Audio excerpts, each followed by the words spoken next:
Saya Anton. Saya seorang supervisor di perusahaan tempat saya bekerja. Selama saya menjabat menjadi supervisor, saya ingin menyampaikan unek-unek saya terhadap anak-anak magang di tempat saya bekerja. Sebelumnya, terima kasih kepada tim Bicara Aja, yang telah memberikan saya ruang untuk saya menyampaikan ini.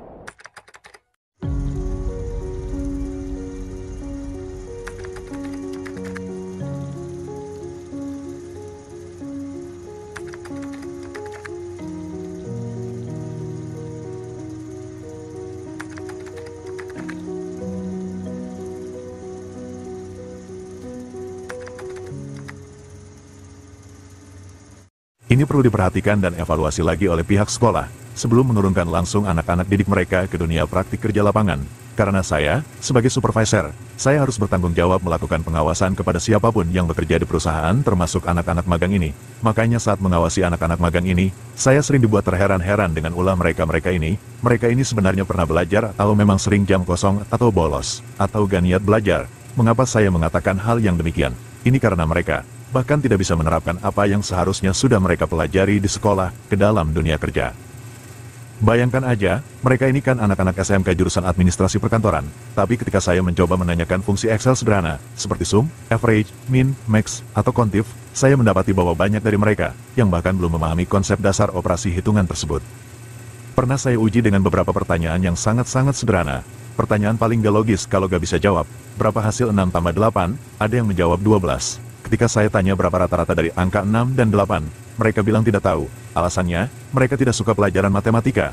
Lebih mengejutkan lagi, saat saya minta mereka membaca angka 101.500, ada yang masih belepotan. Akhirnya saya sadar bahwa sebelum mengajarkan fungsi-fungsi Excel, saya harus mundur jauh ke belakang, mengajarkan mereka konsep dasar matematika terlebih dahulu. Ini tentunya di luar ekspektasi saya terhadap siswa tingkat SMK yang seharusnya sudah memahami hal-hal mendasar tersebut. Hal lain yang cukup membuat saya tertawa adalah ketika saya memberikan mereka sebuah tugas membuat presentasi PowerPoint. Saya berikan topik yang berbeda-beda, lalu meminta mereka mencari bahan dari Google dan sebagainya. Namun apa yang saya dapati, sampai keesokan harinya, ternyata tugas tersebut belum selesai. Bahkan salah satu dari mereka, saya merasa penasaran, gimana cara mereka bekerja, padahal tugas PowerPoint yang saya berikan cukup simpel, dan tidak memerlukan banyak materi. Ketika saya tanya, bagaimana cara kalian mencari materinya, ternyata cara mereka bekerja adalah mencatat materi dari artikel di internet dengan menggunakan kertas dan pulpen, kemudian mengetik ulang catatan tersebut di PowerPoint. Mereka bahkan tidak memahami fungsi copy-paste. Astaga, kalau Anda di posisi saya puyeng gak tuh? Tentunya ini sungguh mind-blowing bagi saya, mengingat mereka ini tumbuh di zaman teknologi yang mengalami kemajuan pesat, tapi bahkan mereka mengalami kemunduran, bahkan tidak bisa yang hanya sekedar mengimbangi zamannya. Generasi seperti ini yang bisa rentan terjerumus ke dalam pembodohan massal, baik melalui teori konspirasi, keyakinan bumi datar, bisnis malam, pinjaman online ilegal, judi online, dan sebagainya.